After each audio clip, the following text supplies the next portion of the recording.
বন্ধুরা, আজকে আমি মাংস রেসিপি করছি, তো দেখাবো তোমাদেরকে মাংস রেসিপি।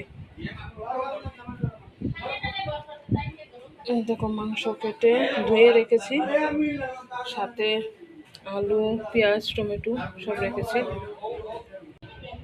মাংসতে আলু দিয়েছি, পেঁয়াজ কেটে রেখেছিলাম, পেঁয়াজ দিচ্ছি, পেঁয়াজ রসুন বেটে রেখেছিলাম, পেস্ট করে রেখেছিলাম, ওইগুলি দিলাম।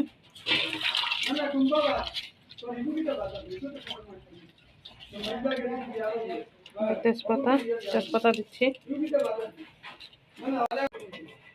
জিরার গুঁড়ো দিলাম অল্প। তোমরা যতটুকু বুঝো অতটুকুই দেবে, আমি আমার মাংসের পরিমাণ বুঝেই দিয়েছি। অল্প মরিচ গুঁড়ো দিলাম।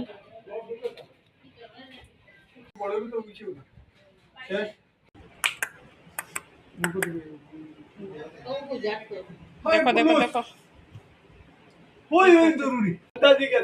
আমার মাংসের রেসিপি হচ্ছে আজকের জন্য।